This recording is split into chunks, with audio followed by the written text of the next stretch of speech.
सुरेश कुमार गोयल भी हमारे साथ जुड़े हुए हैं, पूर्व राजनयिक।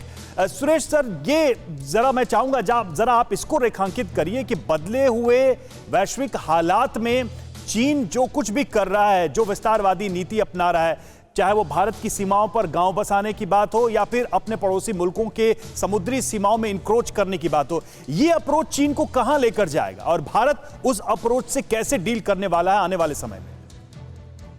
समीर, ये आपने बहुत अच्छा सवाल पूछा है और जितना अच्छा सवाल है उसका जवाब उतना ही मुश्किल है, बल्कि नामुमकिन सा लगता है मेरे को।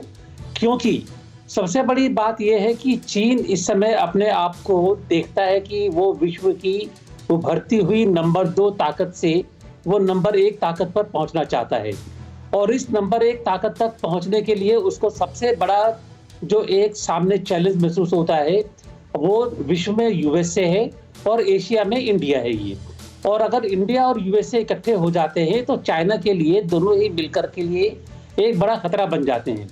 और इस समय जो शी जिनपिंग की अपनी पर्सनल एम्बिशंस हैं जो सामने जाहिर हुई हैं, अभी जब ये सीसीपी की मीटिंग हाल में हुई है, तो उसमें मुझको ये लगता है कि शी जिनपिंग अपनी एक पर्सनल एम्बिशन के तौर पर विश्व के लिए काफी बड़ा खतरा सामने पेश कर सकते हैं।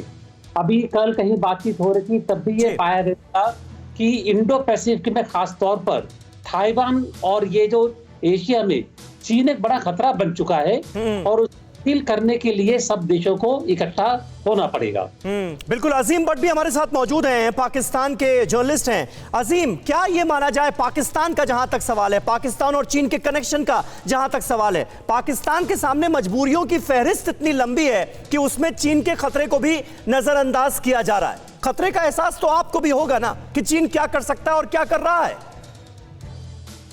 Thank you very much Sameer, और मैं आपकी बात से इत्तेफाक भी करता हूं और थोड़ा सा इसमें ऐड भी करना चाहूंगा। इसमें कोई शक नहीं है कि किसी भी मुल्क को जब आप एक रीजन के अंदर मुकम्मल पावर दे देते हैं, मुकम्मल तौर के ऊपर जो है वो आप उसको अपना एक जो है वो अपने साथ होने का एहसास दिला देते हैं, तो फिर उसके साथ साथ जो है वो हमने अपनी जो खतरनाक या उसके अजाइम है उसको भी जो है वो मद्देनजर रखना चाहिए कि क्या हो सकता है। बिल्कुल आप ठीक कह रहे हैं, लेकिन मेरा ख्याल है कि जो अभी सेकंड लास्ट आपकी गेस्ट है वो बड़ी अच्छी बात कर रहे थे कि जब तक हम अपने रीजन को हमें देखना चाहिए कि हमारे इस रीजन के अंदर हम ये मानने के लिए तैयार नहीं, और हमें ये मानना भी पड़ेगा कि हिंदुस्तान भी एक हकीकत है, पाकिस्तान भी एक हकीकत है और चाइना भी एक हकीकत है। अगर तो हम आपस में ही बिफरते रहेंगे, झगड़ते रहेंगे, तो उसका नुकसान हमें है और फायदा बाहर वालों को है।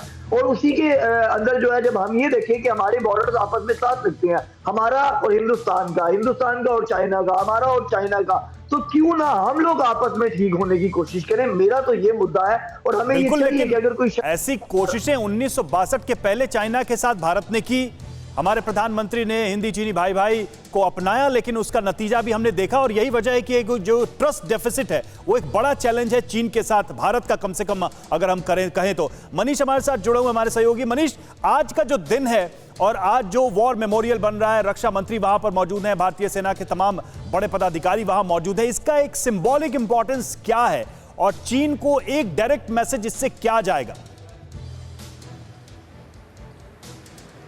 देखिए, 18 नवंबर 1962 को रेजांगला में जो 18 घंटे की लड़ाई हुई वो दुनिया के जो बेहतरीन लड़ाइयां हैं उसमें से एक गिनी जाती है और दुनिया की तमाम सेनाओं को वो पाठ पढ़ाया जाता है कि कैसे कुछ 100 जवान भारतीय सैनिकों ने मेजर शैतान सिंह के नेतृत्व में कई हजार चाइनीज़ सैनिकों को वहाँ पर मार गिराया था और उस वीरता की बहादुरी की मिसाल दी जाती है। लेकिन बात फिर वही है कि 60 साल बाद आज मैं अपनी पीढ़ी के सामने खुद से ये सवाल करता हूँ कि हमें क्या चाहिए, तो शायद ही कोई होगा जो ये कहेगा कि हमें और एक युद्ध चाहिए।